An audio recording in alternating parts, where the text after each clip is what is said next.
sa Pilipinas. NBC Manila Broadcasting Company. DZRH, member, kapisanan ng mga broadcaster ng Pilipinas. Oras sa Maximo Obispo Berwolsiful, Bishop Joel Porlares, alas 8:11. Programang nakikinig, programang inaalam ang masasabi mo, programang magbibigay ng tama at totoo para tama ang alam mo. Tara, usap tayo para malaman ang Damdaming Bayan. Live sa DZRH Radio, DZRH TV at DZRH Digital. DZRH Damdaming Bayan. Kasama sina Lakay Deo Macalma at Sister L. Elaine Apit. DZRH Damdaming Bayan. Oh, meron. This came in. Actually, it came in. I received it from Secretary Remulla. I received it at 3 a.m. last night, and I looked at it, and we went back and forth. 6:30, he wrote me again, and he said, "We have it already. We have the warrant of arrest from Interpol." And I said, "Okay, we'll put all our plans into place, and sige, let's proceed as we had discussed." Interpol asked for help, and we obliged because we have commitments to the Interpol, which we have to fulfill. If we don't do that, they will no longer help us with other cases involving Filipino fugitives abroad. We must live up to our responsibilities, to the commitments that we have made to the community of nations. And that is what's happened here. Politics doesn't enter into it. Bakit? Why that? You know, he's never going to be a candidate for anything. Why go after him? Di ba? At saka 2017 pa ito, wala pa ako. Civilian pa ako noon. We followed every single necessary procedure. We had a very good basis on which to serve that warrant and to read him his rights. We followed all the legal procedures that are necessary. So I'm confident that if in further examination, you will find that it is proper and correct. Show to me now the legal basis for my being here. As apparently I was brought here not of my own volition. It's somebody else's. Kung hindi ibang tao, ikaw siguro, because this is your structure. So you have to answer now for the deprivation of liberty. Yes. Binigyan ko siya ng instructions galing sa abogado at sinabi niya sa akin na umuwi na lang daw muna ako. Pero sinabihan ko siya na kailangan ko din na i-meeting yung mga abogado niya doon kung saan man siya papunta. Hindi tayo umuurong forward. Nandito lang tayo nakatayo at walang nangyayari sa bayan, walang nangyayari tungkol sa mahirapan. Yan yung totoong problema ng bayan. Hindi yung ICC, yung impeachment. Sa tingin mo naman, lumalakas kasi yung PDP, no? Yung mga kandidato ng PDP laban, mukhang mananalo, baka hindi kayanin ng dayaan. So kailangan nila tanggalin yung pinakamalakas na campaigner or campaign manager ng PDP candidate. Damdaming Bayan. Mukhang namisa-calculate din ng mga Duterte ang Pangulong Bongbong Marcos Abay yung sinasabi nilang weakling ang Pangulong Bongbong Marcos, abay ang presidente pala ay meron din palang dugo, ha? Ayan, meron din pala siyang dugo ng isang strongman. Damdamin Bayan. All my bags are packed, I'm ready to go. I'm standing here outside your door. I hate to wake you up to say goodbye, but the dawn is breaking, it's early morn. The taxi's waiting, he's blown his horn. Already I'm so lonesome I could die. So kiss me and smile. Ang bilis na mga pangyayari, ano po mga kuyang mga ateng, ha? Abay, kadadating lang ng Pangulong Digong kahapon mula Hong Kong. Dinala sa Villamor Air Base. Alas 11 sa gabi, inilipad na patungo ng The Hague, din Netherlands. Talaga naman tindi, ha? Ayan. Pero ang dating Pangulong Digong Secretary Bebot Bello, mukhang may mga makakasama naman doon sa The Hague, the Netherlands. Dahil meron palang 21 detained din po, mahabigan na detenido, PDL, sa International Criminal Court Detention Center sa The Hague, the Netherlands. At 11 pala ang na-convict ng ICC, dahil sa mga war on crimes, crimes against humanity, genocide, at meron ding 4 na acquittals. Mahala niyo po, mahabigan ay ma-acquit din ang dating Pangulo, at merong 31 at large. Naku, meron din palang mga nawawalang nagtatagong 31. Naku, pati pala si Senator Bato de la Rosa at General Oca Albayalde, abay mukhang namumuro din yata, mahabigan, pero wala pang warrant of arrest, Anyway, ayan na, yung latest na na-convict ba ay yung presidente ng Serbia, si Milosevic, mahabigan, yung kinasuhan ng war crimes at genocide. Kaya lang wala, nag-addition na ang presidente. Ayan. Pero alam ba ninyo, mahabigan, na may 3 bansa pala, Secretary Bebot, ang hindi kasama sa International Criminal Court. Amerika, Russia, at China, pati Israel pala, Ayan. Bakit kanyo hindi sumama ang Amerika sa ICC, ang sabi po ng Amerika, mabigyan ka, hindi sila sumali sa nag-member na ICC. Bagamat funded ito ng United Nations, at ang pinakamalaki palang contributor nito ay Japan. Kaya pala yung parang pinaka-chief justice doon sa ICC, CJ Alex Jesmundo, Haponesa. Ayan. Ang sabi na Amerika, kaya daw po hindi sila sumama sa ICC, kung magpa-participate daw po ang Amerika, sabi, it will violate the Constitution of America by subjecting Americans to trial in ICC within the judicial power of USA without the guarantees of the Bill of Rights. Yan pala ang kanilang naging desisyon, kaya hindi sila sumali sa ICC. Di ba pwede rin dito sa atin yan? Damdamin Bayan. Nasa ating linya, mahabigan, ang isa sa mga abogado ng dating Pangulong Digong, si dating Labor Secretary, dating Justice Secretary at dating MECO Chairman, Secretary Silvestre Bebot Bello III.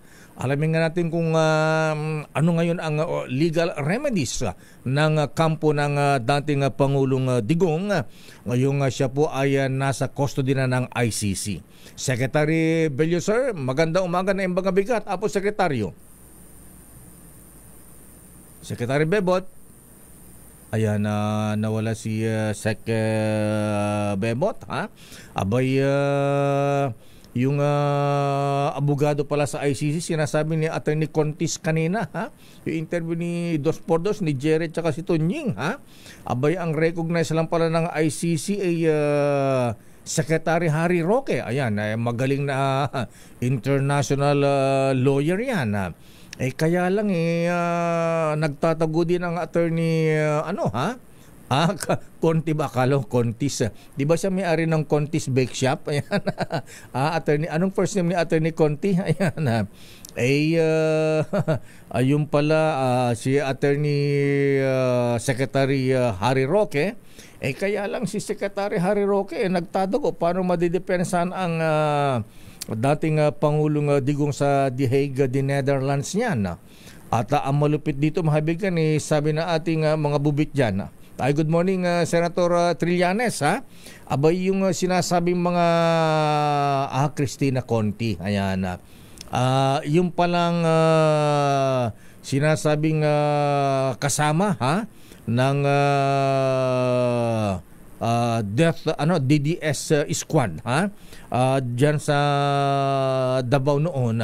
Hawak ngayon ng ICC at mukhang ito ang isa sa mga mag-testify laban po sa dating Pangulong Rodrigo Duterte. Ayan. Dahil criminal case ito, mahabigan, war on crime, crimes against humanity. Abay, sino ang pwede pang magtanggol? Secretary Bebot. Pwede ba si Secretary Bebot dun sa The Hague, the Netherlands, Ayan, siguro baka pwede si baka pwede si dating Solgen ang batikang abogadong Estelito Mendoza. Ayan. O kaya ay Attorney Daquila Castro. Buhay pa ba yun? Daming bayan. At yung mga appointees ng dating Pangulo sa Supreme Court, baka pwedeng maging advisor din. Anyway, mahabigan, nawala na Secretary Bebot. Pero ang tanong po rito, mahabigan, maraming nagtatanong. Ano ngayon ang mangyayari lakay sa pagtakbo ng dating Pangulong Digong bilang mayor dyan sa Davao? Ayan. Pwede bang tumakbo in absensya? Chairman Boy George Sir Erwin Garcia, sir? Kasi di pa naman convicted ang dating Pangulong Digong. Yung iba nga noon nakulong na, tumakbo nanalo pa, di ba? Si Halosos, ayan, mga ganyan.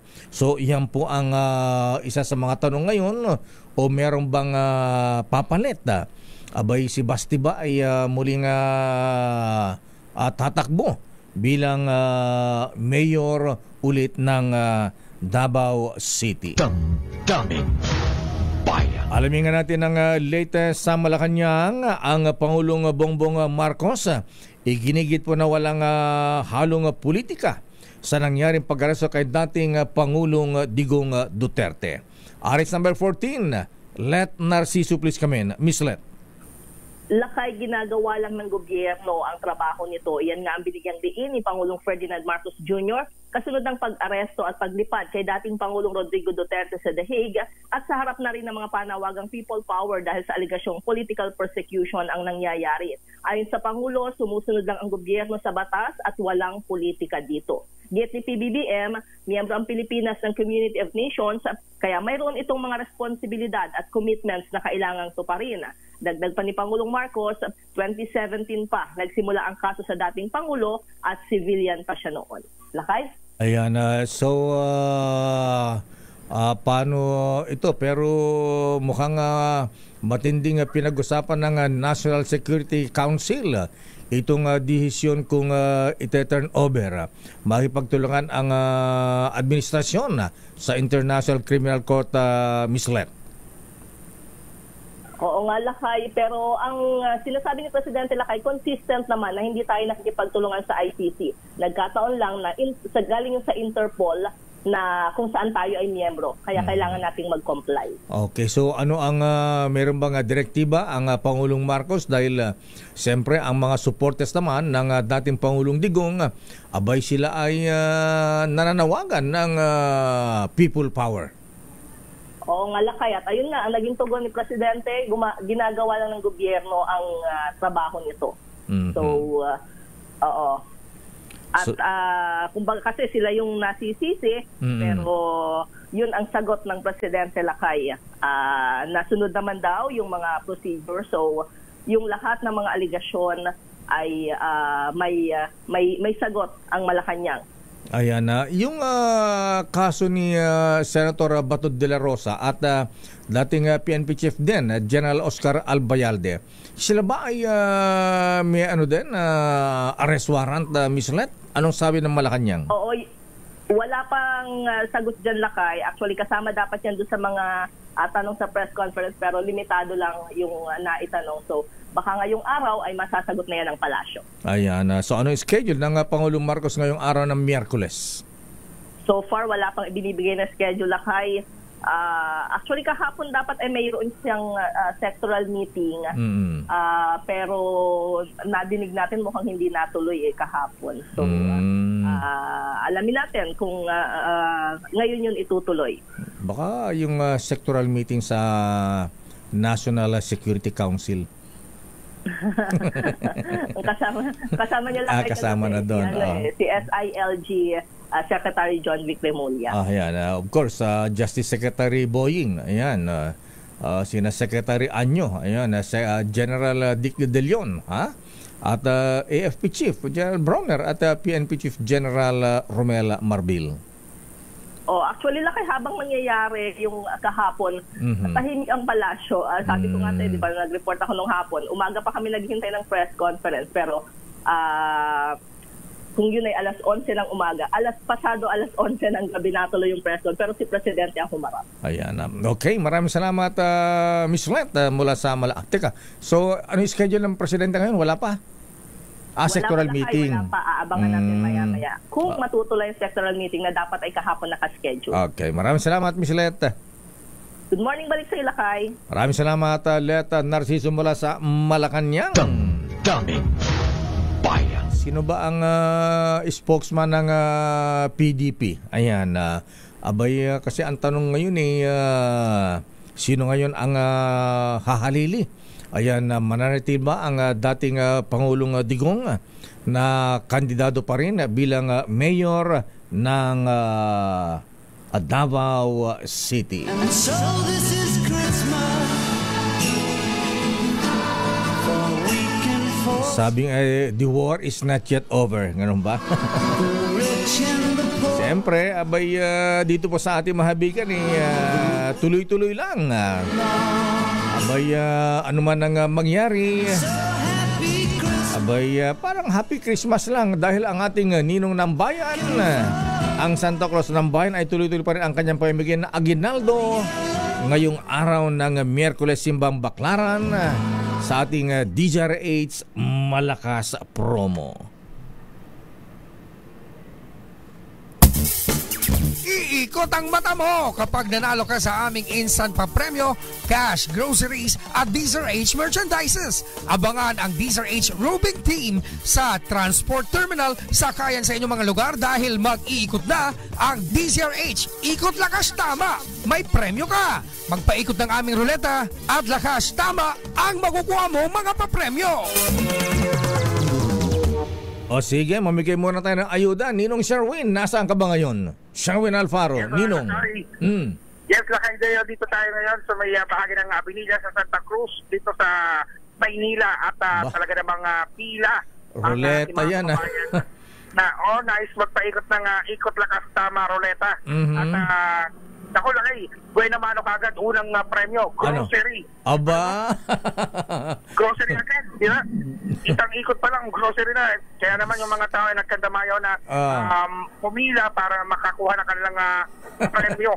Walang bayad, walang kailangan gawin. Kailangan na pumila sila para magpaikot ng ruleta. Kaya sobrang saya ng mga kababayan natin. Haba ng pila, parang pila sa ayuda yan ha. Sabi ko Lakay, yung sa sobra sa pila, pwede kong ipila sa LRT. Ayan nga. Sa may Avenida. Mas mahaba na yata ng pila sa ruleta natin kaysa pila ng mga sasakay ng LRT. Tama na kayo. Kaya nga, tuwan-tuwa itong mga kababayan natin. Yung iba, nung nakakuha ng cash na kayo, tuwan-tuwa sila na meron silang pandagdag pamasahe ngayong araw. Di bali na mali sa trabaho, ayan, manalo lamang sa ruleta, ha? Tama lang kayo. Spin a win. Antabayanan palagi. Antabayanan palagi ng ating mga kababayan. Ang Deezer H, ikot lang kasama team sa inyong mga transport terminal at sa mga sakayan. Kaya naman ini-encourage natin sila lakay na gumising na maaga tuwing Lunes, Miyerkules at Biyernes. Yan, MWF sa umagang programa. At syempre sa hapon naman, doon sa programa mo lakay sa break time tuwing Martes at Huwebes. Yan, sa iyong mga piling mga lugar ng sakayan diyan sa Metro at Mega Manila. Back to you, lakay. Teka, ano ba yung pinamimigay mo ngayon dyan? Ano mapapanalo na bukod sa grocery items? Meron bang tig 1,000 dyan?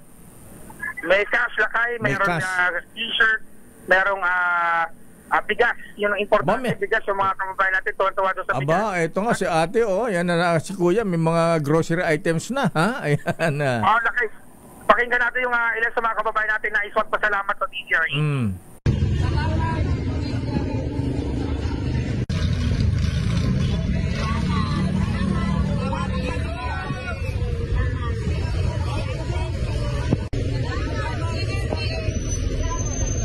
Mga ate, mga kuya, huwag niyo pong kakalimutan. Yan po ay di ko na nilagyan ng pangalan ng mga dyan, yung mga supot, ha? Deo Macalma for mayor po, mga kuya, mga ate, ha? Huwag kakalimutan. Yun nga lang kaya, siyempre, ang paalala din natin sa ating mga mananakay. Mag-ingat sa mandurukot. Marami ali-aligid kasama sa salip. Yung pala, iba ang pakay. Pero ligtas naman yung ating mga contestant kanina doon sa ating area dyan sa may bahagi ng Avenida. Sa tapat ng sikat na kainan ngayon ng hotdog lakay. Kainan ni Neneng B. Yan sa may Carriedo Station ng LRT. Okay.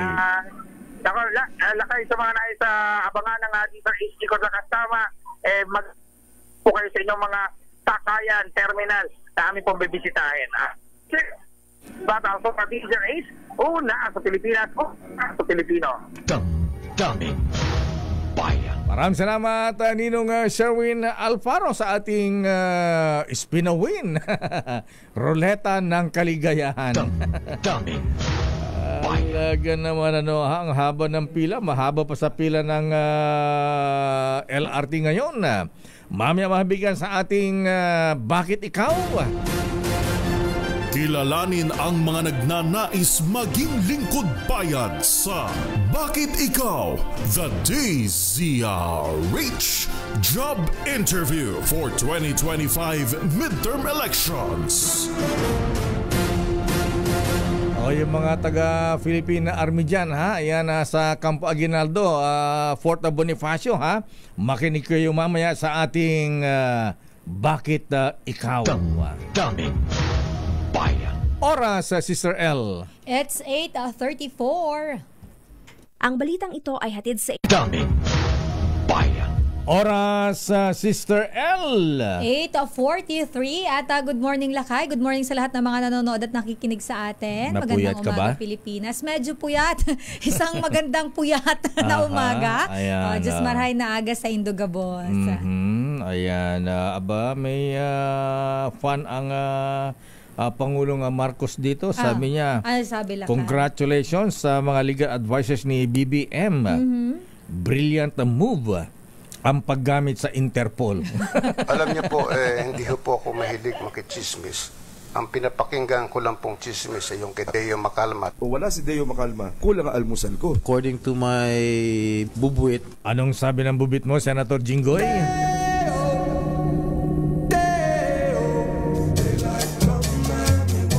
Alam nyo bang umiiyak ngayon ang isang franchisee dahil ng Jollibee? Sesambahin dahil ayaw ni Mayor nabigyan ng business permit. Grabe naman yung si Mayor. Oo, grabe dahil... Bakit naman ayaw ni Mayor lakay? Humingi ng 15 million pesos. Ang mahal namang business permit yan. Diyos ko. Parang ang ang kapal na mukha ni Mera. Ay, talagang makapal. Kurakot masyado. Dapat ito hindi ibinoboto. Ayan, grabe ha. Ayan, pero babalikan natin yan. Tatapusin natin dahil andito na ating bisita ngayon. Kilalanin ang mga nagnanais maging lingkod bayan sa Bakit Ikaw? The DZRH Job Interview for 2025 Midterm Elections. Ngayon ang lipad ni Vice President Inday Sara Duterte Carpio sa the Netherlands ngayon, Miss Sister L. Alam mo Lakay, nabanggit mo yan, i-update lang natin sa ating mga kababayan. Yung Gulfstream G550 jet na yung Learjet na sinakyan ng dating Pangulong Digong. Kanina Lakay, as of 8:04 a.m. Philippine Standard Time Lakay, siya ay nandyan sa Dubai International Airport. At pagkagaling dyan ay malilipad naman ito patungo dito sa may Rotterdam, papunta na to Lakay ng Netherlands. Rotterdam Airport sa Netherlands. Yan ay Lakay sa base sa monitoring natin sa flightradar24.com. Ayan, kumusta kaya ang kanyang health? Ayan, diabetic, ayan, matas kaya ang kanyang blood sugar o medyo bumaba na, ha? Anyway, ando naman si Secretary Bingbong Mijaldea. Ayan, kasama at may kasamang nurse, ha? Lalaking nurse yata. Hindi daw kilala sabi ni Secretary Bingbong. Hindi niya kilala yung dalawa nilang kasama. Ganon? Oo. Hindi nila kasama. Hindi daw niya. Ayon yan sa exclusive interview natin Lakay kagabi. Kay former Executive Secretary. Pero mga Pinoy din o baka taga-ICC? Mukhang dalawang Pinoy Lakay yung isa. Pero ito Lakay, may flash report tayo. Flash Report! Flash Report! Ma-report sa Aris number 7, Henry Uri. Si Vice President Sara Duterte Carpio lumipad na po patungong Netherlands. Detalye balita mo, RH7, Henry Uri. Henry. Learjet din ba o commercial plane? Mag-aalas 7:30 kanina, Deo and Sister L nang lumipad patungong Netherlands si Vice President Sara Duterte.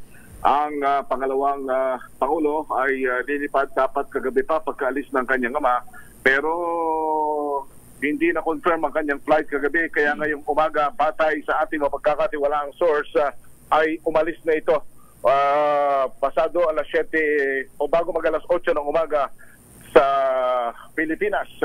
Ang pangalawang Pangulo ay sinamahan din ng kanyang kapatid na si Congressman Paulo Duterte, pero magkaiba ito ng flight, Deo. Mas maagang umalis ang kanyang kapatid na si Congressman Paulo Duterte kaninang mag-aalas 6 ng umaga, habang ang Vice President naman ay 7:50 to be exact, Deo, 7:50 a.m.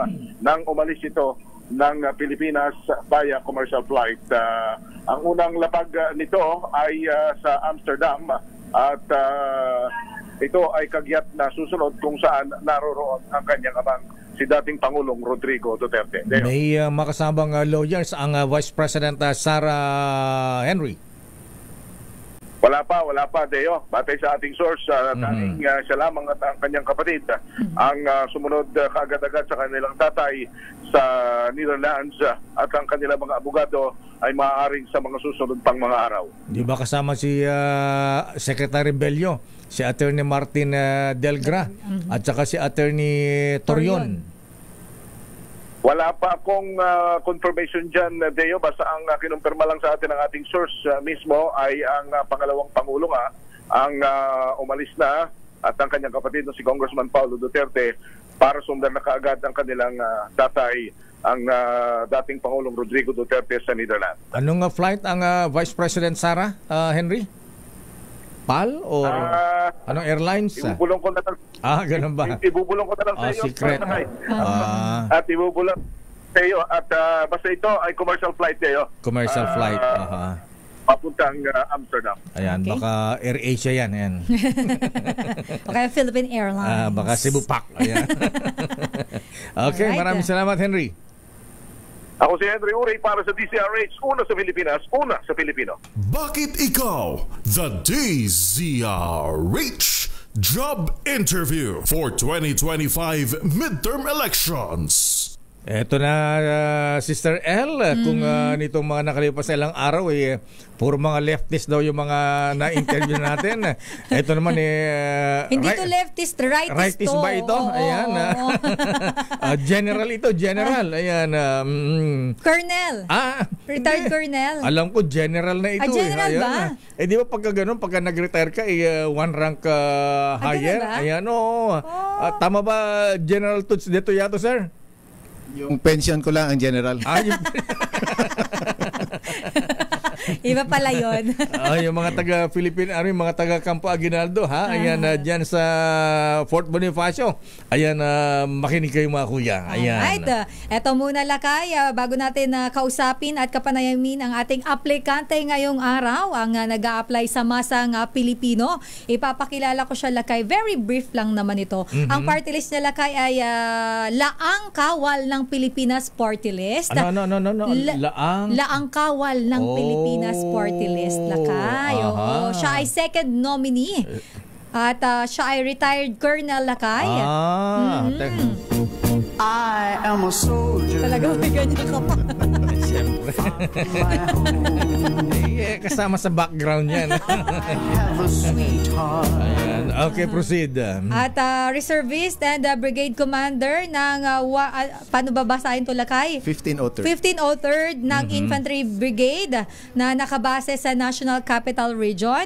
Former Armed Forces of the Philippines Public Affairs Chief Colonel at former Philippine Army spokesperson siya, Lakay.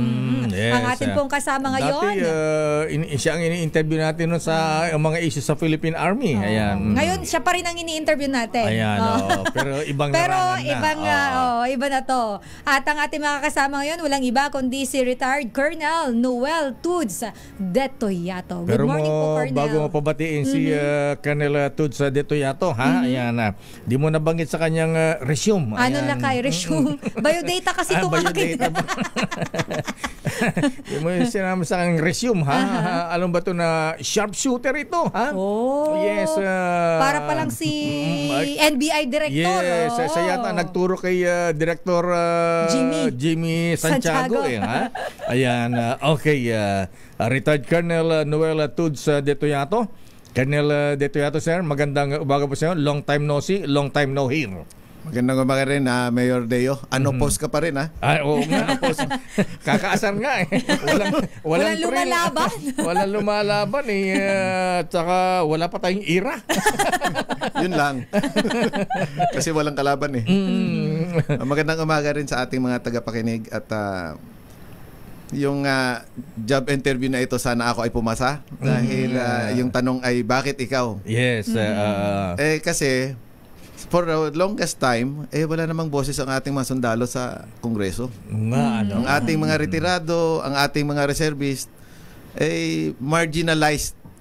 Saka lang namin na-realize na marginalized pala kami because nobody among our ranks is speaking in behalf of us. Kasi para maramdaman mo yung anong pakiramdam ng isang sundalo, dapat naging sundalo ka. Dapat ikaw ay naging isang reservist. Ako ngayon ay isang reservist. At ikaw ay naging veterano. Veterano din ako.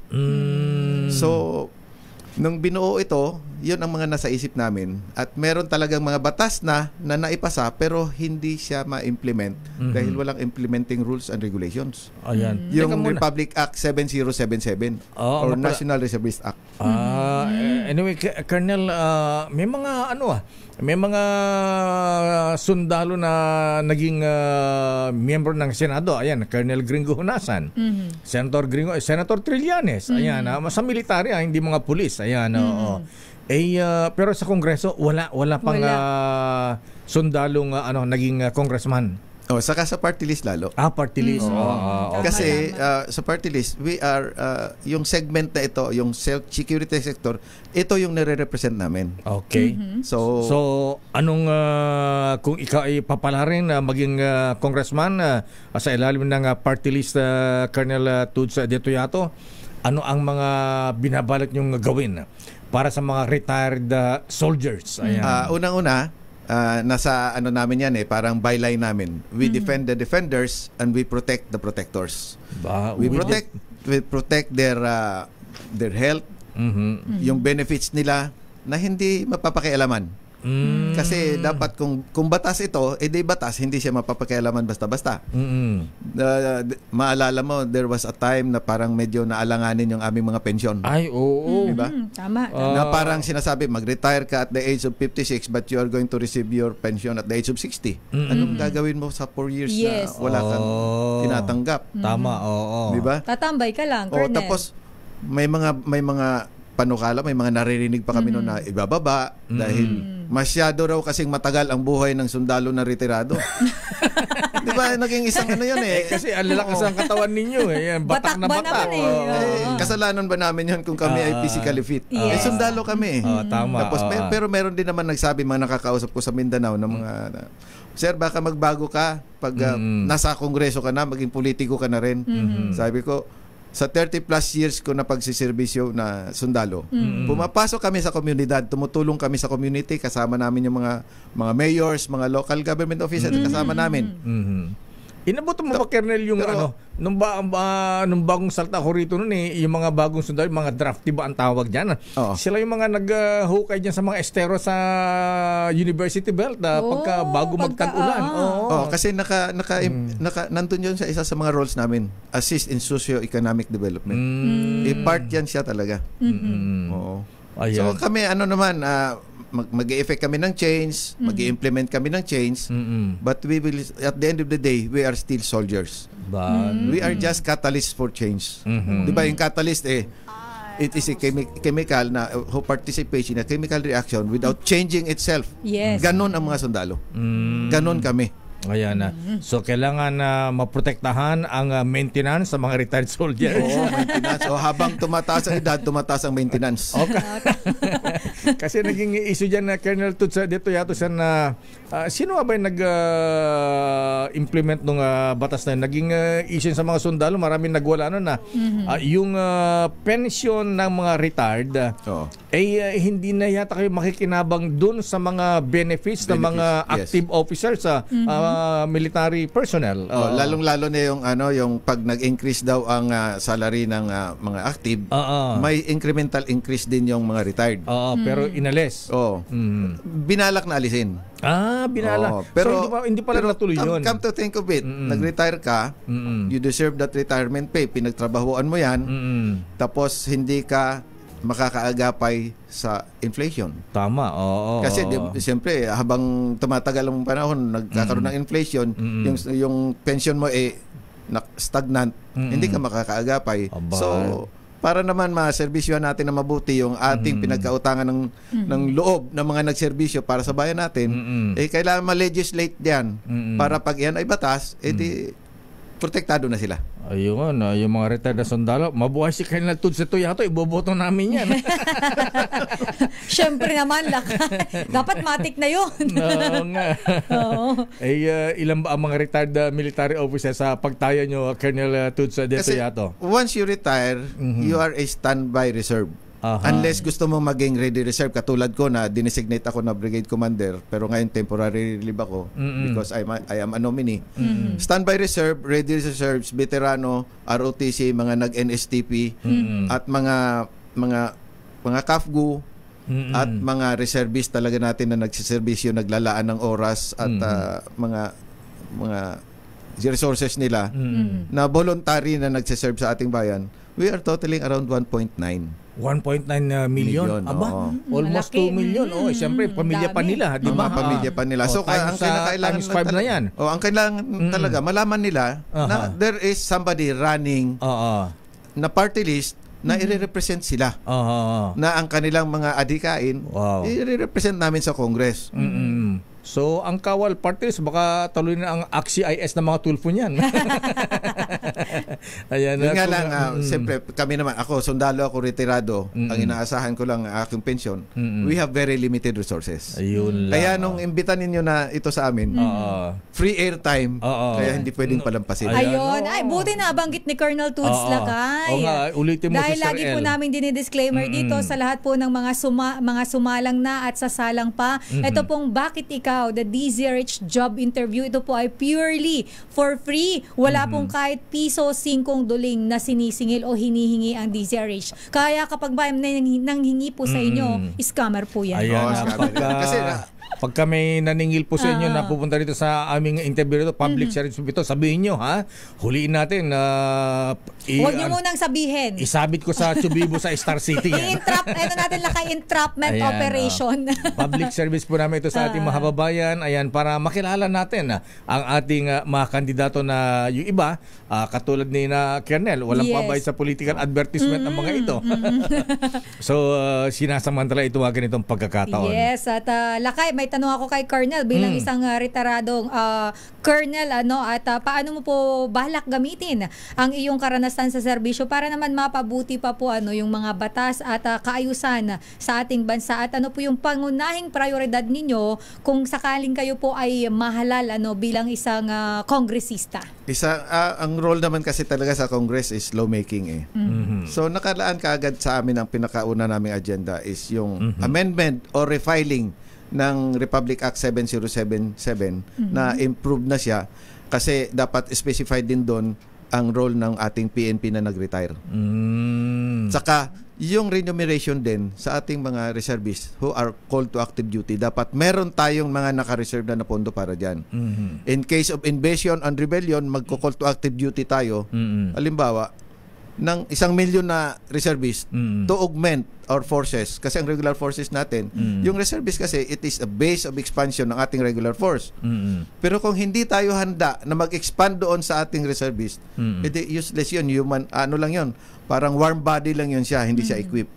So kailangan magsasabatas din tayo ng pondo para dyan sa reserve force development natin. Alam mo yung 1 million na na reservist na i-call to active duty na hindi natin mabibigyan ng armas yun. Kasi wala naman tayo sa inventory ng ganun karami. Ganun ba? Pero kayo mga retired naman, may mga baril naman kayong sarili, di ba? Meron naman. Saka marami naman sa atin may mga kanya-kanyang baril ng Pero yung ating reservist mismo na i-call to active duty mo, hindi mo siya mabibigyan ng proper tools to defend our country, edi parang tayo niyan. Nag-neglect tayo ng ating national security. So kailangan prepared tayo for national. Yun ang aming hinahammer. One vote for Laang Kawal is one vote for our national security. Oo nga, lalo nga sabi nga nila andyan na yung the creeping dragon is just around the corner. Yun nga sabi nila. At kaya nga dito sa namin, yung katropa ko West Philippine Sea atin to, yun ang rallying point natin actually, because we must be ready to defend what is ours. Ayan. At obvious naman atin yan So kailangan ready tayo na ipagtanggol ito. Ayan, oo. Colonel Tudes Detoyato, Congressman. Ayan. Teka, sino ang first nominee nyo nga pala? Si General Lieutenant Colonel General Dodo Iriberi? Yan, isang number 1 supporter natin yan. Akala ko sinabi pa niya, for the first time, Tudes, pupunta ako sa bayan namin, mangangampanya ako dahil sa'yo. Ang bira man to si General, dating AFP Chief Mahabigan General Dodo Iriberi. Ayan. General Luyang Dilaw. General, kumusta ka na? Mr. Martinez. Naalala mo pa rin si Mr. Martinez. Naman, no? Doon ko ka-relate kay Lakay. Hindi ka, mama, ikwento ko na lang sa'yo. Kwento mo na lang mamaya. Sikreto namin nila kayo. Ayan, sikreto namin. Ayan, nakikinig. Ayan, meron tayong man on the street. Yan, may gustong magtanong po sa'yo, Colonel Tudes Detoyato, sir. Okay, meron tayong kasamahan, yung reporter natin si RH29, Boy Gonzales, dyan sa lungsod ng Maynila. May isa po sa ating mga kababayan ang gusto pong magtanong sa inyo. Boy G. Boy Gonzales. At good morning, Retired Colonel Noel Detoyato. Dito tayo sa Supreme Court. At pero lang magtatanong kay Colonel. Sakaling say manalong senador, Hindi, congressman, party list. Party list. Congressman muna bago senador. Bago senador. Colonel. Ayan, dito tayo sa Supreme Court. Si Man Junior. Good morning, Man Junior. May tanong kayo kay Retired Colonel Datoyato. Tumatagbo siya sa party list. Sa umaga po, Colonel, marami na po kasi kami narinig na hinahing tahanan ng kasundaluhan dahil ayon sa kanila, napapabayaan daw yung kanilang benepisyo. Kung kayo po ipapala rin na makakuha ng isang upuan bilang mambabatas, ano po ang inyong pangunahing plataforma o plano para mapabuti naman yung kalagayan ng ating mga sundalo na tinatawag nating mga buhay na bayani? Pangalawang tanong po, kung mamarapatin nyo, ano na po ang kalalagayan ng mga batang anak ng mga sundalo na napatay sa in the line of duty? Yung mga nauli Maraming salamat po. Ganda ng katanungan Ganda ng katanungan ni Kuya Junior. Parang well-informed yung ating man on the street. Meron po talaga kaming may mga scholarship foundations na dedicated para sa mga naulila ng mga sundalo natin. So they are well taken care of. At isa pa, libre naman sa sa public school. Pero pagdating sa college, libre pa rin naman kung nasa public school. Kasi yung anak ko nasa Diliman, wala namang binabayaran. Depende kung matalino. Ayan. So ang natin, ang health benefits, isa yan talaga sa inaano namin, i-advocate namin. Isasama namin yan sa amendment or refiling ng Republic Act 7077 na providing funds thereof para sa benefits, health benefits and death benefits ng ating mga volunteers. Kasi ang mga reservists are considered volunteers. Kung sa English, citizen soldiers, sa Tagalog laang kawal. Yun ang Tagalog ng citizen soldiers. Sa reservist laang so kawal. yun talaga ang isusulong natin na isasama na natin doon sa batas, pati yung mga benefits na makakuha nila when they are on duty. Kasi every Sunday nagre-report yan. They are using their own resources. Bumibili ng sariling pagkain, gumagastos ng sariling gasolinas para sa motor niya just to report to the camp, to be accounted, to be trained. Ganun. Every Sunday yan. Nung hindi pa ako nare-relieve as brigade commander, every Sunday when I go there, nandun sila. Ini-imagine ko, yung mga tao na yun, linggo, dapat nagpapahinga na dahil nagtrabaho ng Lunes hanggang Sabado, pero nandun sila sa kampo. Nagkakaroon kami ng training, nagkakaroon kami ng mga lectures, preparing them for any eventualities. At ang eventualities na yan, laging nangyayari tuwing may bagyo. Because we are required in our unit, in our reserve unit, we are required to prepare one platoon every time may nagbabadya na bagyo. I go there to check on them, mga alas 10 ng gabi, pupuntahan ko doon sa kampo kung nandun sila. Andun sila, naka-uniform, may kape, may tinapay, pero walang suporta yun. Nahihiya ako. Naku, talaga naman. Ayan Kuya De Junior, ayan so yan isa sa pamilya ito ng mga mga naulilan ng sundalo. Ano pa yung mga benefits daw na isusulong nyo? Ayan, sa bagay nabanggit mo na rin yung iba kanina na dapat tuloy ang benefits katulad ng dapat huwag mapag-iwanan pag may increase ang ng benefits ang mga active soldiers. Ito yung na-file na actually ito, hindi lang pumasa yung RERA, yung sa employment. Ano yung RERA? Gagawin natin itong patriotic leave. Katulad sa Singapore, when they go on leave for the 2 weeks training, sustainment training ng mga reservists, kasi lahat sila citizen nila, lahat reservists. They have 2 weeks every year para to go on sustainment training. Bayad yon ng kanilang kumpanya. Tapos ang pagbalik nila sa kumpanya, they will go back to the same job. Hindi sila pwedeng palitan. Tatawagin na lang natin itong patriotic leave. 2 weeks every year. Kasi may incident tayo during the Marawi Siege. May dalawang officers na kinol to active duty because of their technical skills, technical expertise. So they were in the front line. Nasa front line sila. After 2 or 3 months na nandun na sila, wala pa rin sweldo. Wala pa rin support. Yung isa nga pagbalik niya sa trabaho niya after 6 months, wala na siyang trabaho. Ako, Diyos ko. Tapos walang benefits. Wala na may batalyon nga tayo doon. Batalyon na kinol to active duty natin. Kasi lahat ng mga tropa noon nasa front line. Nasa loob ng Marawi. Nakikipaglaban. Wala nang magbibigay ng security sa Iligan banda sa may mga highways sa so they were employed, they were called to active duty, isang batalyon to man the checkpoints and to secure the city, yung Iligan. Yung 6 months nila na call to active duty, 2 buwan lang nabayaran. Naku, Diyos. We were not prepared. We were not prepared. Ayan, Kuya Junior. Ayan, narinig po niyo si Congressman Colonel Tuds de Toyato. Ayan, ayon po kayo dun sa kanya mga sinabi na binabawal pong gagawin. Maganda po yung mga sinabi ni Colonel de Toyato, lalo na sangayon ako doon sa sinabi niyang may mga nag-aapono pa ng gasolina, sariling pangkain, galing sa sariling bulsa. Kung pwede po magpala pa ako ng isa pang tanong.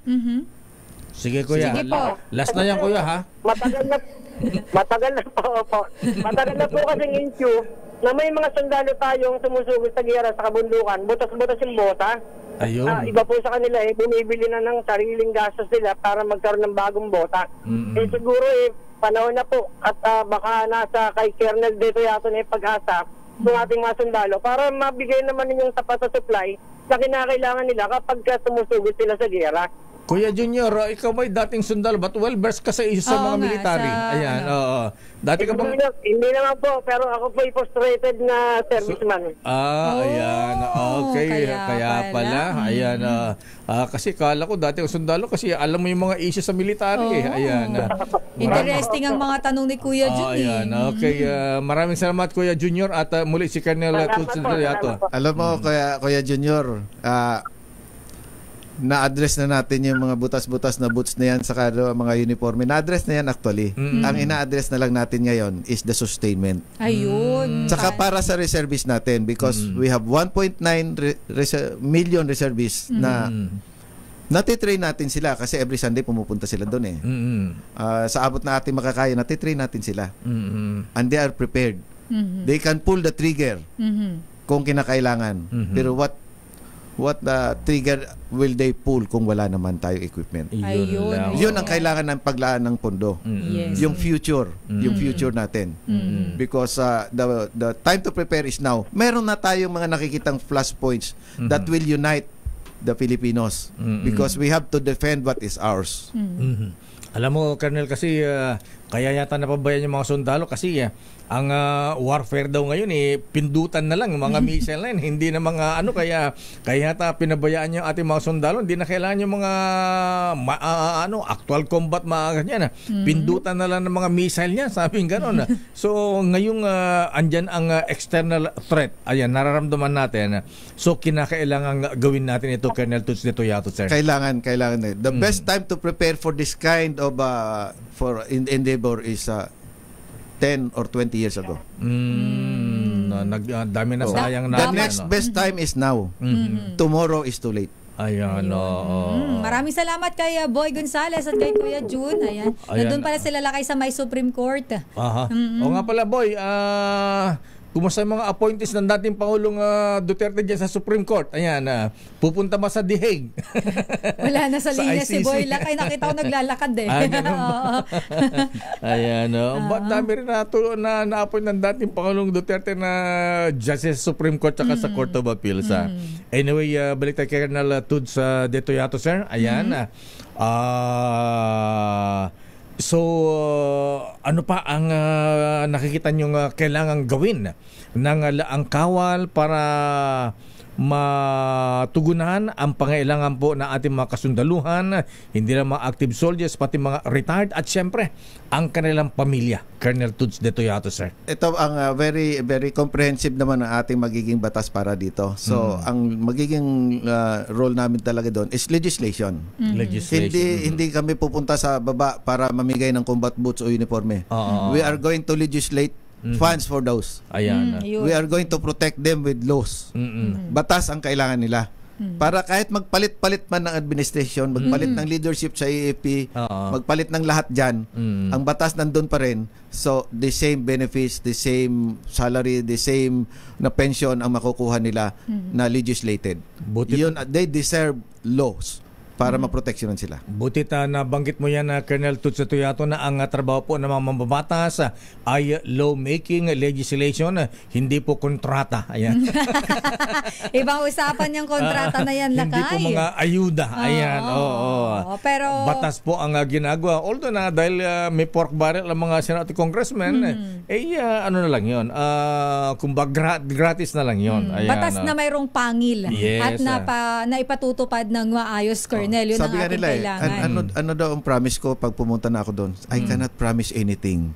I am not a politician. I am a soldier. Ayun ba? Ang meron ako para sa inyo doon, pag pinapunta nyo kami doon, pag inalaw nyo kaming mag-represent sa inyo doon, ay mission. Dahil sundalo ako eh. Ang alam ko, meron akong mission para sa kanila. And I cannot face them again if I did not accomplish that mission. Alam mo, yan ang kainaman sa mga sundalo, Sister El. Yes, mission-oriented sila. Oo. Ayan. Sila yung mga public servant na alam mo, Lakay, na walang, ay pupunta ako kasi may kapalit. Serbisyo sa bayan yung ginagawa ng ating mga armed forces. Ayan, mission-oriented ang mga sundalo natin. Kaya naalala mo, there was a time sa Amerika, yung mga US soldiers na nanggaling sa Afghanistan, yung mga galing sa gera, ayan, Iraq, mga ganyan. Abay, yung mga officers dun pagbalik sa Amerika, yan ang kinukuha ng mga iba't ibang korporasyon dahil iba ang kanilang thinking, mission-oriented. Pag binigyan mo ng mission, tinatapos nila yan, ginagawa nila yan, Colonel. Kaya nga, sabi nila, bakit na may militarize yung corporate world? Bakit yung gobyerno natin na may militarize? No, it is not militarization. They are just making use of the useful years of these people who were trained to react on situations na medyo mahirap. Ayan, under pressure. Congressman Tutsa Tuyato? I am a soldier. Congratulations. Panalo na ito. Panalo ka na. Kinakampanya ka na nila kayo. Ayan, kay mga sundalo, hindi lang mga sundalo, ha? Kailangan natin, mga sundalo, mga retired, pamilya, mga anak na mga sundalo, ha? Ayan, kailangan nyo rin ng boses sa Kongreso. Pero alam mo lang kayo, may gusto akong itanong kay Colonel, dahil ang ating mga kabataan ngayon at alam natin pinagtatalunan pa rin ang ROTC, gagawin ba yung mandatory o hindi? Colonel, bilang kayo po ay reservist ngayon, ano po ang mga hakbang na pwede nating isulong o kaya ano pong magagawa natin para mahikayat yung ating mga kabataan, yung youth na maging isang reservist po, at of course, paano rin po natin mapapangalagaan yung mental health po ng mga reservist at ng mga sundalo kung sakaling kayo po ay bigyan ng upuan dyan po sa Kongreso? Nakasaad po lahat yan sa Republic Act 7077. All able-bodied Filipinos from 18 to 25 years old must undergo basic citizens military training. May mga exemptions yan. At meron namang mga naka-undergo na hindi nila alam na yun pala yung basic citizens military training. Exempted po yan sila. May mga lugar po na universities sa Bicol, halimbawa, ginawa nilang mandatory na yung ROTC. Meron namang mga they have the choice, NSTP or ROTC. Pero ang NSTP po, yung mga graduate ng CWTS, mga ganon, yes po. They are also reservists. Oh, talaga? They are reservists. Iba lang yung nomenclature ng kanilang serial number para sa ngayon accounting. Ngayon ko lang nalaman yung Colonel, Lahat yan sila reservist. Pati ang ROTC, reservist yan sila. Kaya nga, ang nakalagay doon sa ang kawal ng Pilipinas Party List 149, nakalagay doon ang kawal ng bawat pamilyang Pilipino. Kasi without them knowing it, kuminsan hindi sila conscious. Pag may college students sila sa kanilang bahay, meron silang laang kawal sa bahay. Kahit hindi nag-ROTC. Kahit CWTS. CWTS. Ako CWTS kasi ako Lakay They are part of the reserve force. Nakalimutan ko yung meaning. Anong CWTS? Yun yung Lakay. Yun yung community works. Yun yung sa mga nagko-community work. So, ayan. Okay, Colonel Tutsa Tuyato, sir. Isa na lang po. Kung kayo ay papalarin na maging miyembro ng Kongreso, ano naman po ang meron ba kayong binabalak din na tulong o batas na nagagawin para mabigyan din ng livelihood ang komunidad ng ating mga kasundaluhan? Isa po yan talaga sa agenda namin. Kahit na hindi pa nga kami nagfa-file, meron kami ng All Reservist Movement Corporation na na-establish namin sa Northern Mindanao banda.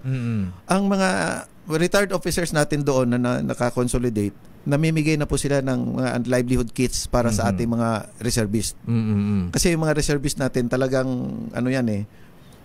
medyo hindi masyadong mataas ang kalagayan sa buhay. Lalo na itong mga CAFGO din natin, reservist din natin yan sila. So may mga may mga livelihood kits na binibigay, livelihood trainings. At kasama yan sa overall package of defending our defenders and protecting our protectors. Dapat meron silang decente na paghahanap buhayan para hindi sila mag-hesitate when called to active duty. Ayan, Colonel, habang na-interview, ito, si Colonel Michael Iraula ng Philippine Air Force. Naku, kuya, iboboto namin ang Kawal Party List. Ayan, pati itong si nasaan na, ayan, abay, marami nang nag-ano rito na suportahan ang Kawal. Ayan. Lakay, alam mo, mayroon kasi dito nagtanong, nakikiusap ng, parang nakita ko 2 beses na siya nag-message sa ating YouTube channel. Mabilis lang naman to katanungan kay Colonel Tudes. Sige. May age limit pa rin daw po ba para sa mga reservist? At paano po kung may kakayanan pa at malakas pa naman at handang magsilbi sa bayan, papayagan daw ba? Meron kasi ang mga provisions na edad kung depende sa category. Up to 65, pero may veterano kaming nagtanong sa Iloilo. Nagkaroon kami ng symposium doon, nagtanong. 82 years old na siya. Isa siyang veterano.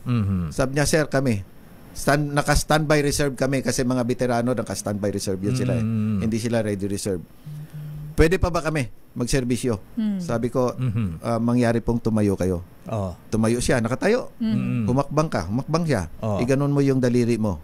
Yung daliri. Yung trigger finger. Trigger finger. Sabi ko, opo, pwede kayo. Pwede pang mangalabit ng gatilyo. Pwede pang kumalabit Idadapa ka lang naman, kalabit, because we are going to defend what is ours. You must be ready for it always, regardless of age. Akala ko katulad na nakita natin sa Aguinaldo Golf Course, 82 years old pero pumapalo pa ng golf, maganda pa ang swing.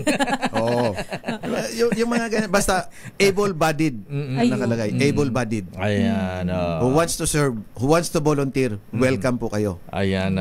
Colonel Tudes, dito yato sir, dahil kinakapos tayo ng oras. Ayan.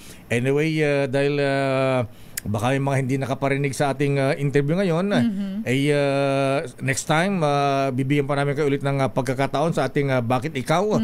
Siguro mga May 13. Ayan. May 13, tapos na ang eleksyon. Hindi, ma'am. Tapos na eleksyon, kongresista na siya noon. Congressman na siya noon.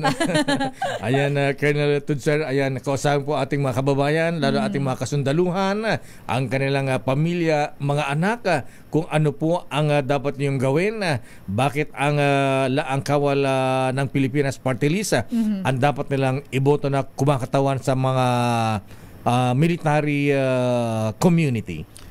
Maraming salamat sa pagkakataon na ito, sa pagbibigay ng impormasyon sa ating mga sundalo, veterano, mga retirado at mga reservist. We have just empowered the Filipino people. Kasi naniniwala kami na ang well-informed population is a source of national power. So ngayong araw na ito, you are all empowered because of this information, and that power can be exercised on May 12. Choose properly, choose wisely, and choose kung sino ang gusto nyo talaga na mag-represent sa inyo doon. Ako po ang inyong boses, nung aktibo at nung retirado. Gawin nyo pong boses din sa Kongreso ang ating party list. Kawal po, number 149 sa inyong mga balota. Ayun. 149. Bakit daw 149? Kasi may code tayo dyan, number code. Pag sinabi kong 143, I love you. 149. Pag 224, today, tomorrow, forever. Yung paborito ng sundalo na code, 555. Sardinas. Kasi yun palagi nasa backpack namin Tama. Pero very providential siguro na ang naibigay sa amin na number ay 149. Bakit? It means I love Pilipinas. Kasi Pilipinas, 9 letters. 9 letters yung Pilipinas. So pag mahal nyo po ang Pilipinas, 149. 149 po ang iboto niyo. Aba, galing sabi talaga. sa'yo, Lakay, may punchline dun eh. Galing talaga ni Congressman na Toots de Toyato. Ayan, eto nga. Eto, si Kuyang Noble Major General Eliseo Cruz. Ayan. Abay, iboboto ko yan ng party list din na Colonel Toots de Toyato. Miss na ko yan si Colonel Toots. Magaling yan, sabi niya. Ayan, dapat maging congressman. Ayan, kasama na rin yung kanyang pamilya, mga anak at mga kamag-anak. Ayan, iboboto kayo, Colonel. Ayan. Jose Cruz, maraming salamat. Meron na nga dito nagsabi ipapangampan niya daw. I will campaign you to my relatives in the Philippines. Si Evan Lang. Mukhang overseas Filipino worker siya. Ayan. Okay, Colonel Toots de Toyato, sir. Maraming salamat po, mahabigan. Retired Colonel Noel Toots de Toyato, second nominee ng Laang Kawal ng Pilipinas sa party list, number 149 sa balota. Kilalanin ang mga nagnanais maging lingkod bayan sa Bakit Ikaw? The DZRH Job Interview for 2025 Midterm Elections.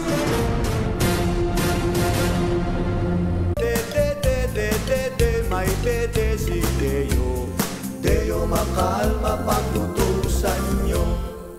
Colonel Toots de Toyato, ayan, may isang boto ka na sa Las Vegas, Nevada. Ayan, sabi ni Sergeant Kiko Calado. Ayan, oo, parang nag-comment nga yata kanina sa live, hindi ko nabasa. Lakay. Iboboto ka daw, kasama na ang buong pamilya, mga kamag-anak. Daming bayan. Sandali lamang. Sige, isusunod natin, Justice.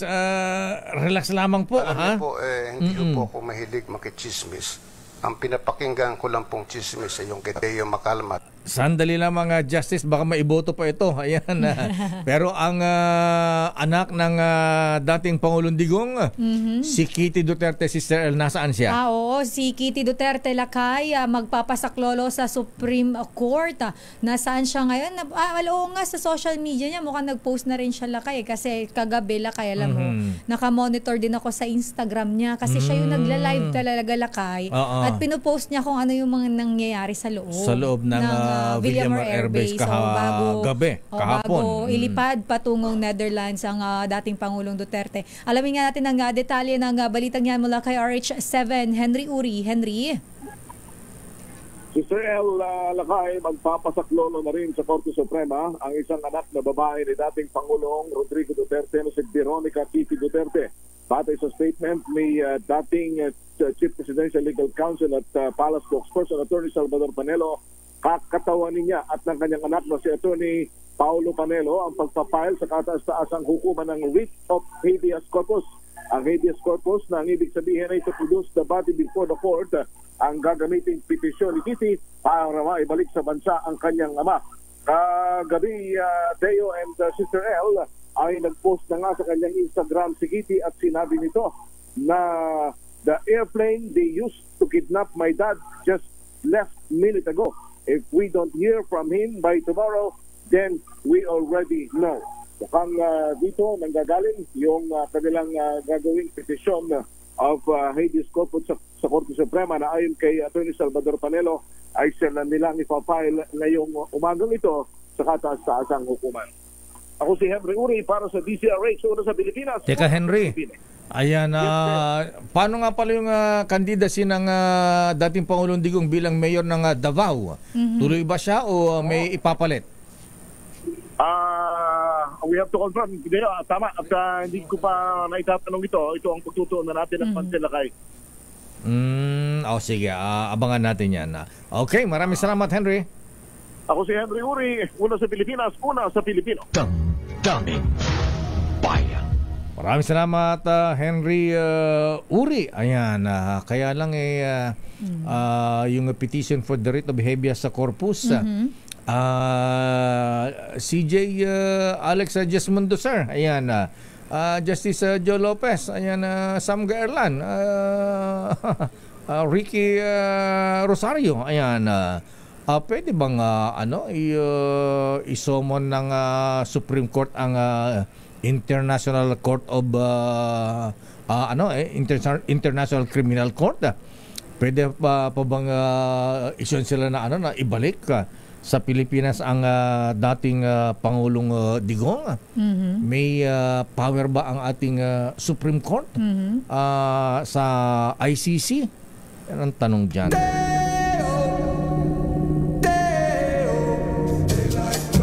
Sandali lamang sa iyong mga reports manang Milik Rugunan, Raymond Dadpaas. Dahil marami ang nagagalit, ayan, dahil hindi raw matuloy-tuloy. Dami kasi mga mainit na balita nitong past few days, ha?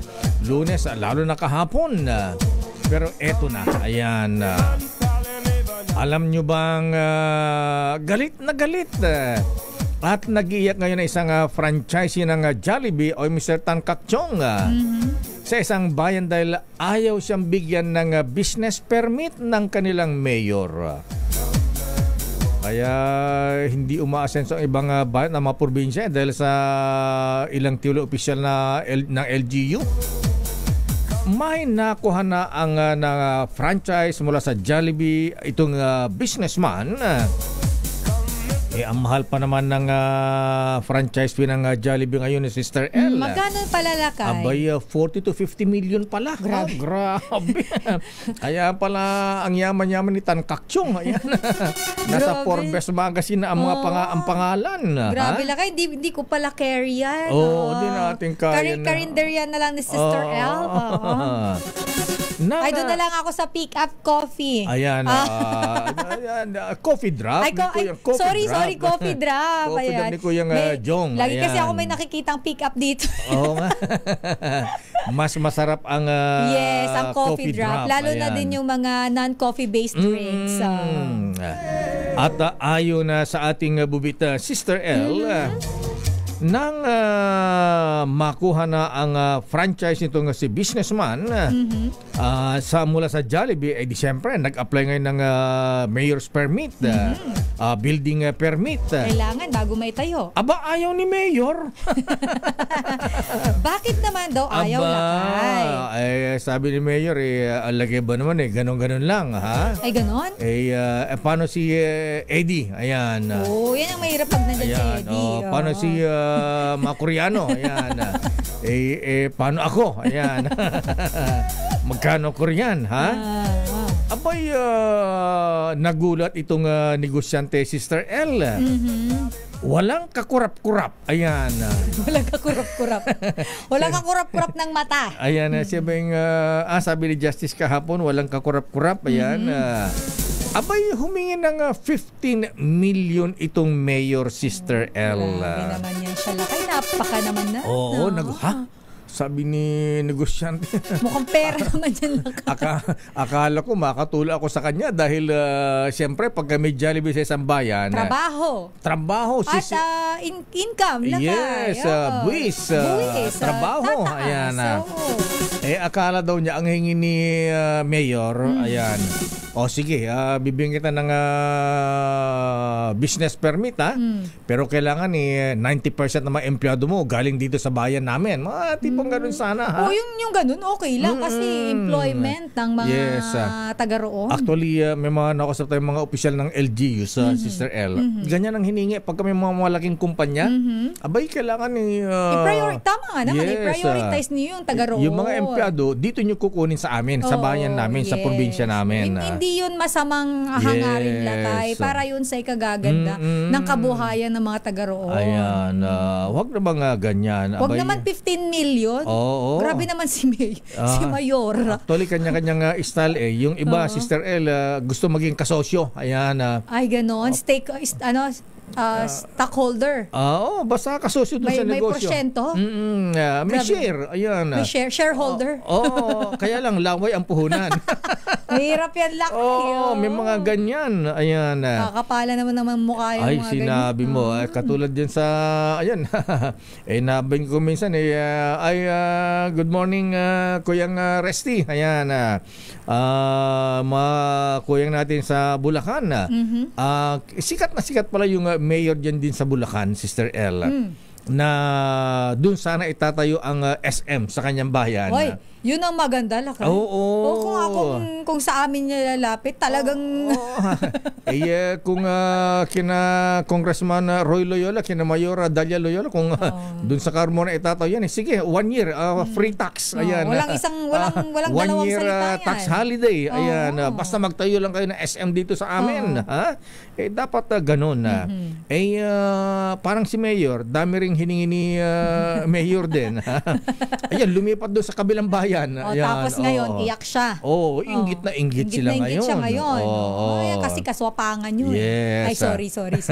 At ayon na sa ating bubita, Sister M, doon sa hininging 15 million pesos ni Mayor sa franchise ng Jollibee, ayan, sana nakikinig dito si DILG Secretary John Vic Remulla. Ayan, para... Recently lang pala ito, Lakay? Oo, Sister L.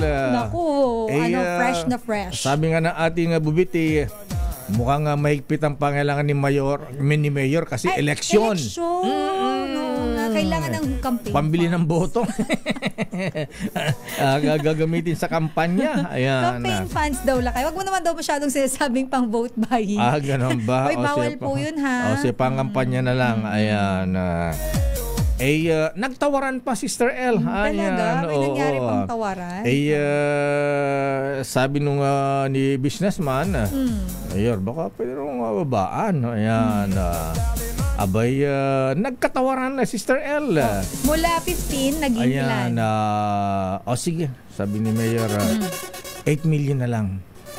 At kay Vice Mayor, 5 million. 13 million pa rin, Sister L. Alupit naman, ha? Public servant ba yan? Negosyante? Public extortion. Ayan. Grabe yan, Lakay. Ang lupit naman ng mayor na yan. Yes. Napakawalang hiyan. Ayan. Kaya lang, alam ba, Sister L, ang sabi ni businessman, ayan, nung binabaan na from sa bagay halos kalahati 15M naging 8 million, kaya lang 5 million din si Vice Mayor, di 13 million din yan. Ayan. Anyway, ang sabi ni businessman, ayan, happy birthday muna kay Kuyang Edwin Ehipto. Ayan. At si Sergeant Richelle Macalma. Ayan. Richelle, happy birthday. Naragsanga pa nagkasangay, ha? At si Elsie Sevilla. At happy birthday din kay Major General Nicolas Torre. Aba. Oo, birthday niya kahapon. Si Torre. Yung nag-serve ng arrest warrant kay Pangulong Digong sa NAIA kahapon. Yung kasama ng Interpol, Lakay. Aba, nag-birthday pala sa kahapon sa Villamor Air Base. Ayan.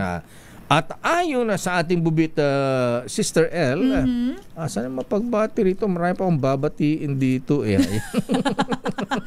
Ay, may nagtatanong na agad kung sino daw. Director, manahimik ka dyan. Director Popoy Tarok. Tatanong siya kung sino ba daw yan, Lakay. At si Victor De Leon Lima. Buboto niya daw pala si Colonel Tudes, Lakay. Dahil anak daw siya ng sundalo. Ayan. Ako hindi nahiya. Ini-endorse ko itong Laang Kawala Party List. Yes.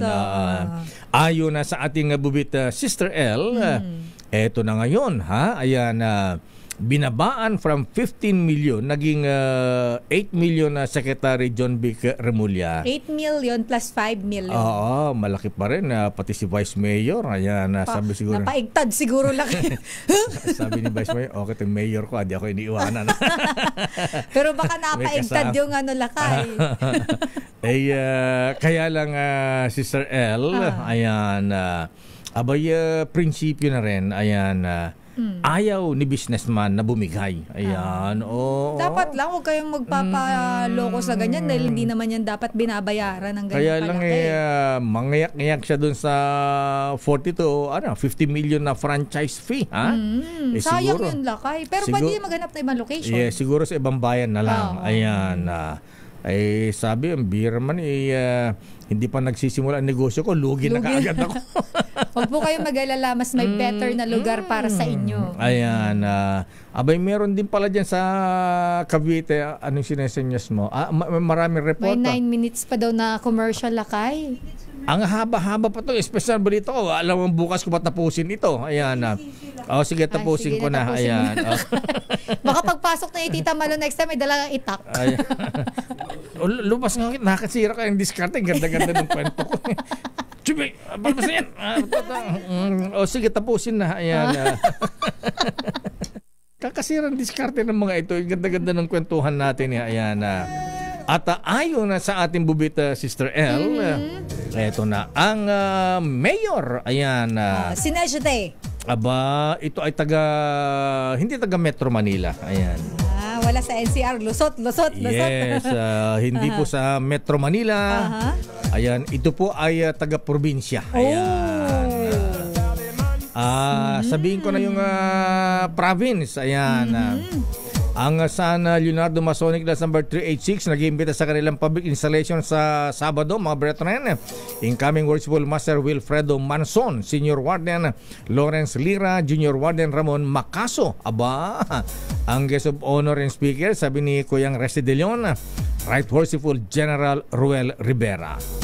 Ayon sa ating bubit, ang mayor, ito po ay mayor ng Marinduque. Ayan. Binanggit mo na, sasabihin ko pa lang sana. Diyan yun sa may southwestern Tagalog, sa Mimaropa. Yes, sa Mimaropa ito. Governor Presby Velasco, ha? Ayan. Ang mayor na humingi ng 15 million pesos. I see. Nagkatawaran naging 8 million. Hindi bumigay yung businessman ay si Mayor. Itago na natin sa pangalang Mayor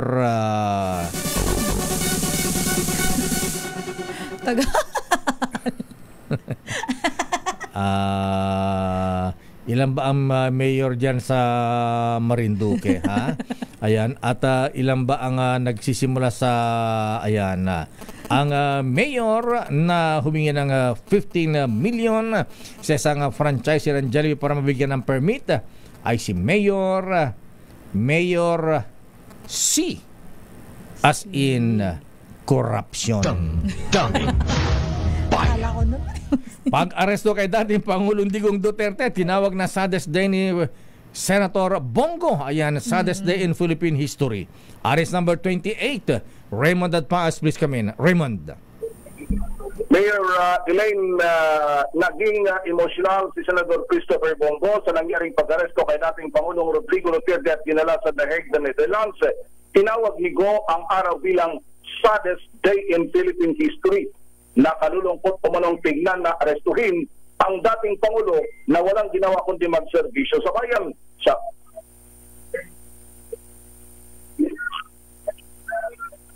Sa panahon Pangulo ay walang ibang ginawa ito kundi protektahan ang lahat ng mga Pilipino.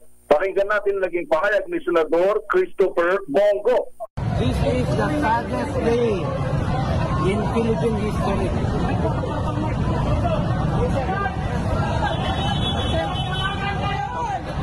Unahin ko ang pagsiservisyo sa kapwa Pilipino. Nasasaktan ako, nalulungkot po ako sa isang tatay natin, si Tatay Digong, na ginawa niya ang kanyang trabaho para sa Pilipino, para sa mga anak natin. Nanawagan ito na sana ay pangalagaan ang kalusugan ng dating Pangulo na magdiriwang ng kanyang ika-80 kaarawan sa March 28. P2CR Rates 28, Raymond Adpaas para sa DCR Rates, una sa Pilipinas, una sa Pilipinas. Maraming salamat, Raymond. Halos maiyak si Senator Bongo. Pinipigil ang kanyang luha. Sa pang-report. Magdamag siyang halos nandyan sa may Villamor Air Base kagabi. Tatay-tatayan niya yan. Ang Quadcom naman, ipinaalala na ang issue ay hindi tungkol kay dating Pangulong Rodrigo Duterte, kundi sa mga biktima ng extrajudicial killing. Sa RH12, Milky Rigunan. Mana Milky. Sister Ella at Lakay, hindi tungkol kay dating Pangulong Rodrigo Duterte ang usapin sa International Criminal Court. Ito ay tungkol sa pagkamit sa matagal ng ipinaglalaban na hustisya ng mga biktima ng madugong war on drugs ng nagdaang Duterte administration. Ang kay House Assistant Majority Leader Zia Alonto Adjong, dapat maunawaan ng publiko na ang pagkilos ng International Criminal Court ay dahil sa mga investigasyon ng paglabag sa karapatang pantao noong si Duterte pa ang dating Pangulo. Sabi ni Adjong, huwag palabasin ng kanyang mga supporters na biktima dito si Duterte dahil matagal itong laban ng pamilya ng mga biktima ng tokhang na matagal naghahangad ng katarungan. Dagdag pa ni Adjong, tagumpay ito sa isinusulong na accountability pero hindi rin dapat kalimutan ang pinaglalaban ng katarungan ng pamilya ng mga tokhang victims.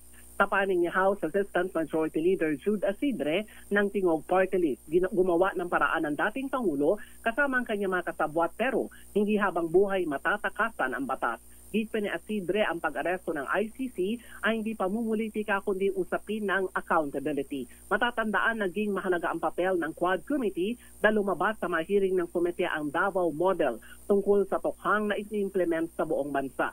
Sa Quadcom hearing din nabiin si Duterte sa issue naman ng reward system sa PNP kaya naging talamak ang patayan sa war on drugs ng kanyang administrasyon. Ako si New Criguna nagulat para sa DCRH. Una sa Pilipinas, una sa Pilipino.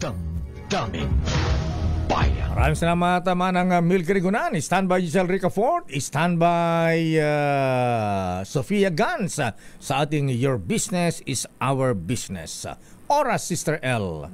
9:52. 200 residente ng Borongan ang nabigyan ng kabuhayan mula sa San Miguel Corporation o SMC sa pamamagitan ng koordinasyon ni Senator Amy Marcos sa ilalim ng Community Reseller Program ng SMC. Itinatag ng San Miguel Corporation ang programang ito noong pandemya upang matulungan ng mga Pilipino na kumita nang hindi kailangang lumayo sa kanilang komunidad. Mula noon, naabot na nito ang 4,431 na mga barangay sa buong bansa, patunay ng kanilang dedikasyon sa pagtulong sa maliliit na negosyante. Sa Borongan, 200 benepisyaryo mula sa mga organisasyon gaya ng Senior Citizens Association Presidents, Women's Organization Borongan City, Kababayan-an Ha Borongan City, League of Barangay Secretary at SPTA Presidents ang nakatanggap ng 5,000 pesos na halaga ng produkto mula sa Magnolia Chicken, Pambansang Manok Community Reseller, San Miguel Foods Community Reseller at Bakery Products Community Reseller. Bilang bahagi ng pagdiriwang ng Buwan ng Kababaihan,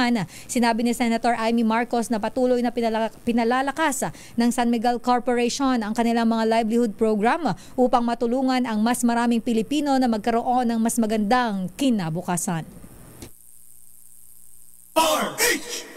Sa mga brethren natin sa Zamboanga City, Kuyang Sammy Santos, abay sila nag-imbita sa kanilang public installation ng Mount Apo Masonic Lodge number 45 sa Zamboanga City sa Sabado, 3 p.m. sa Garden Orchid Convention Center. Incoming Worshipful Master Ronaldo Serimogan, Senior Warden Christian John Lily at Junior Warden Brian Ortiz, Installing Officer Richard Timosa at guest of honor and speaker, Worshipful Brother Alexander Ferre. Congratulations. Your business is our business. DTI Boeing magsasanib puwersa para sa satellite at digital infrastructure development. Ang balitang negosyo mula kay Sofia Gans. Sofia. Pinag-aaralan ng Department of Trade and Industry o DTI ang pagpapalawak sa produksyon ng aerospace and satellite technology sa bansa sa pamamagitan ng kolaborasyon sa American company na Boeing. Nakipagpulong si DTI Secretary Cristina Roque sa mga tauhan ng Boeing sa kanilang pasilidad sa El Segundo, California para pag-usapan ang partnership. Ayon kay Roque, malaki ang potensyal na mapaunlad nito ang industriya ng aerospace, satellite technology at digital infrastructure ng Pilipinas. Sa naturang pagpupulong, pinakita ni Boeing President for Satellite Systems International Ryan Reed ang teknolohiya ng kumpanya na maaaring makatulong sa pagbabago ng telecommunications, defense at digital connectivity ng bansa. Samantala, nagsara ang palitan ng piso kontra dolyar kahapon sa halagang 57.225 pesos kada US dollar. At iyan ang ating balita sa mundo ng negosyo. Your business is our business. Ito si Sofia Gans para sa DZRH, una sa Pilipinas, una sa Pilipino. Maraming salamat, Miss Sofia. At yan ang kabuuan natin palatuntunang damdaming bayan. Ako po si Deo Macalma. Ito naman po si Sister L. Elaine Apit. Stay safe everyone. God bless po. Wonder Woman, Operasyon Tulong, Miss May Binauhan, susunod na. Bye-bye. Dunkin, pasalubong ng bayan.